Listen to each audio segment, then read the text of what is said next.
Bismillahirrahmanirrahim. Assalamualaikum warahmatullahi wabarakatuh. Waalaikumsalam warahmatullahi wabarakatuh. Sahabat Balai Dakwah Sragen dimanapun Anda berada, kembali lagi dalam program spesial kali ini menjelang bulan Ramadan. Balai Dakwah Sragen di SMW BS TNJ. Semua bisa bertanya. Siang hari ini kita sudah memasuki dalam seri ke-8. Anda bisa bergabung di channel YouTube kami Balai Dakwah Sragen.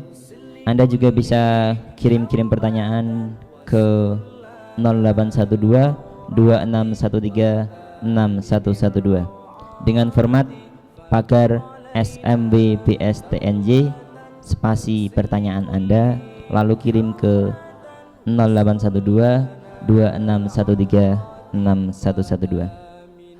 Alhamdulillahirrahmanirrahim. Siang hari ini kita sudah kehadiran narasumber kita, yaitu Ustadz Ukasha. Kita sapa dulu Ustadz, bagaimana kabarnya Ustadz? Alhamdulillah. Alhamdulillah ya.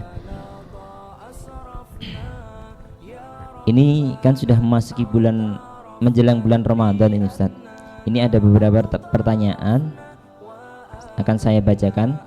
Yang pertama, bagaimana hukum banyak tidur di siang hari di bulan Ramadan? Silakan Ustaz. Hukum banyak tidur di siang hari pada bulan Ramadan. Hukumnya adalah makruh, tidak sampai membatalkan puasa. Tetapi juga perlu diperhatikan, bulan suci Ramadan jangan sampai kita banyak tidur. Jangan sampai kita banyak tidur, kita harus memperbanyak ibadah, tilawatul Quran, kita harus punya target-target untuk membaca Al-Quran. Akan tetapi diperbolehkan juga tidur kalau ketika pas siang hari dia merasakan kelelahan yang sangat, ya, kelelahan yang sangat, mungkin rasa haus yang begitu terasa, maka ini malah dianjurkan untuk tidur, untuk menghilangkan rasa itu. Tapi kalau badannya biasa-biasa saja, tidak sampai tidak sampai terasa hal yang mungkin tidak enak di badan, ya, tidak sampai tidak enak di badan, maka dia harus menggunakan aktivitasnya untuk banyak beribadah seperti itu. Baik, jadi hukumnya makruh ya Ustaz ya. Ini problem yang kedua Ustaz, terkait dengan memang ya di Indonesia ini kan banyak mayoritas yang bermadzhab Syafi'i. Jadi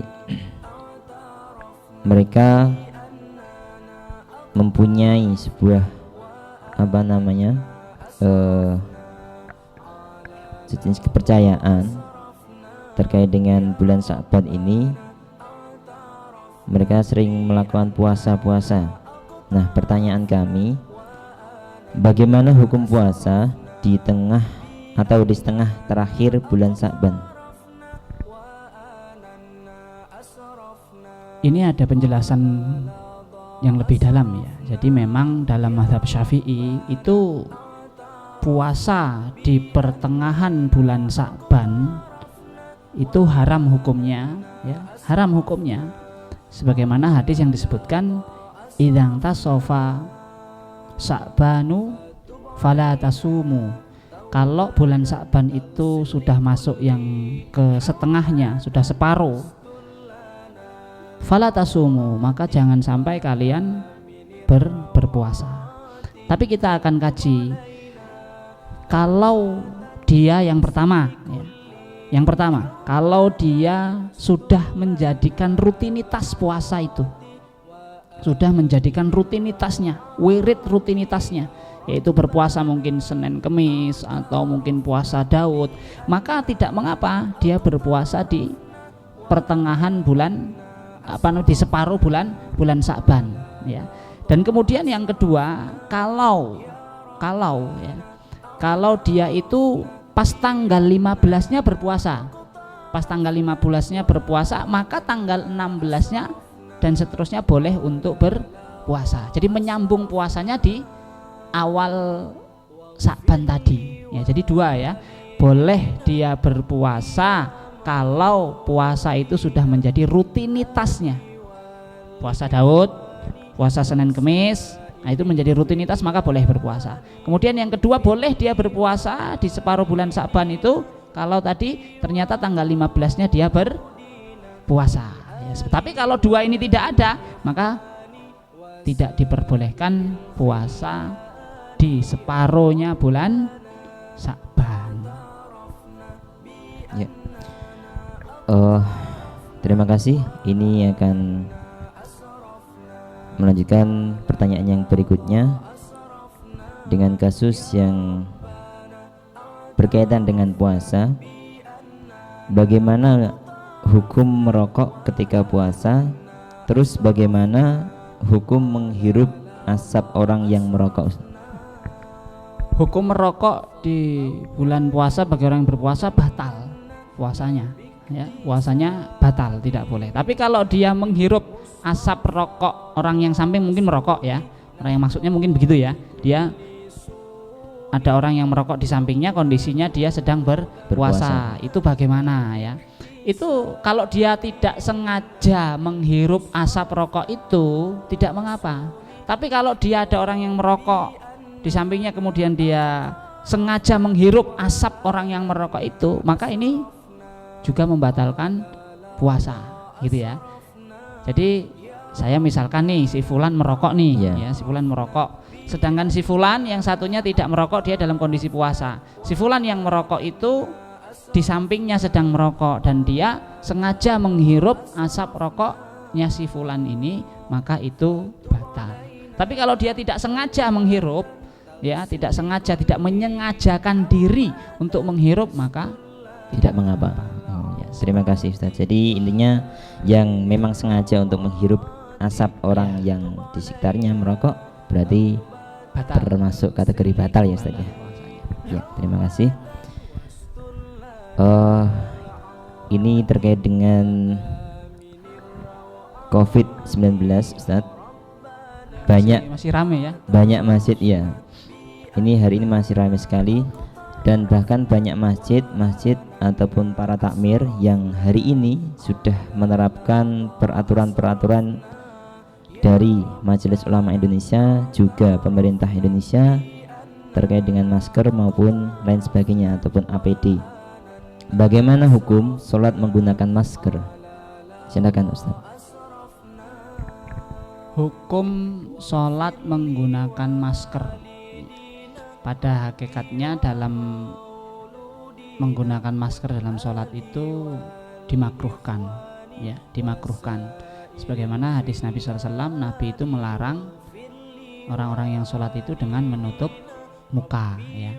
Kalau dalam bahasa Arab menutup sebagian muka itu namanya ad-dalathum.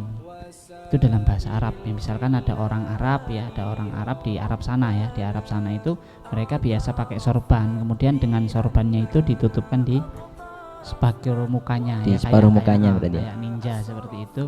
Nah ini namanya ad-dalathum. Ketika ad-dalathum ini digunakan dalam sholat, pada dasarnya adalah makruh sebagaimana yang disebutkan oleh Al-Imam An-Nawawi rahimahullahu ta'ala dalam kitabnya Al-Majmu' ya. Beliau menghukumi ini sebagai hukum makruh. Tapi di tengah-tengah kondisi saat ini ya, dalam tengah-tengah kondisi yang wabah virus corona ini sedang merajalela, tentu menghindarkan bahaya itu lebih utama. Maka tidak mengapa sholat menggunakan masker untuk menutup mulut dan hidungnya seperti itu. Tapi dalam kondisi normal maka ini hukumnya adalah makruh, dan makruh itu tentu harus banyak dihindari dan harus dihindari seperti itu. Ya, masih bersambung Ustaz. Terkait dengan tadi menutup setengah muka ya, setengah muka. Apakah ini juga berlaku bagi si fulan maupun si fulanah? Yang pertanyaan saya adalah apakah juga berlaku bagi si fulanah? Maksudnya ketika seorang perempuan pakai cadar ya, pakai cadar itu sholatnya bagaimana? Itu lihat kondisi. kalau dia sholat, kan kalau di masjid itu posisi sholat atau bahkan ruangan sholat laki-laki dengan perempuan itu kan berbeda. Iya, Ya. betul. Kalau di situ aman kondisinya, tidak ada laki-laki yang bukan mahramnya, dia aman dari laki-laki lain, nah maka dia harus membuka cadarnya. Misalkan dia dalam ruangan, yakin nih nggak ada laki-laki ajnabi, laki-laki yang bukan mahram, laki-laki yang haram, ya itu si perempuan ini kalau pakai cadar maka dia harus membuka cadarnya. Tapi kalau di situ ya ruangannya terbuka dan banyak laki-laki berkeliaran, laki-laki yang bukan mahram berkeliaran, atau dia mampu dilihat oleh laki-laki yang bukan mahramnya itu, maka boleh dia menggunakan cadar seperti itu. Ini masih terkait dengan COVID-19 atau COVID-19. Pemerintah maupun takmir masjid hari ini juga memberlakukan peraturan yang peraturan-peraturan yang dihimbaukan dari Majelis Ulama Indonesia juga dari pemerintah. Sebagaimana pertanyaan yang ada di sini, bagaimana hukum sholat berjamaah yang makmumnya merenggangkan jarak?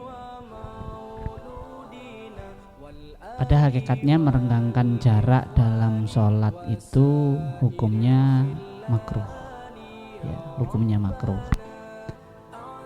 Tetapi sholatnya tetap sah. Paling perbedaannya di antara para ulama itu perbedaannya tentang keutamaan, pahala keutamaan. Kalau sholat berjamaahnya sah selama dia masih dalam satu ruang lingkup dengan sang imam, itu masih terhitung sholat berjamaah seperti itu. Maka kalau dalam masalah ini tersebarnya kembali lagi dengan virus corona ya, virus corona, maka tidak mengapa untuk sementara dia merenggangkan sop sholatnya seperti itu. Sudah, pertanyaan demi pertanyaan sahabat Balai Dakwah Sragen sudah dijawab oleh Ustadz Ukasha. Bagi sahabat Balai Dakwah Sragen yang ingin menyampaikan pertanyaannya, sekali lagi bisa bergabung di channel YouTube kami, atau pertanyaan Anda bisa dikirim dengan format SMB-PSTNJ spasi pertanyaan Anda, kemudian kirim ke 0812 2613 6112. Sekali lagi saya ucapkan terima kasih banyak Ustadz Ukasha. Semoga ilmu ini bermanfaat bagi kita semuanya. Jangan lupa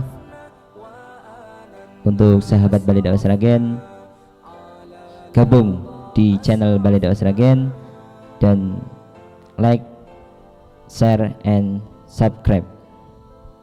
Assalamualaikum warahmatullahi wabarakatuh. Waalaikumsalam warahmatullahi wabarakatuh.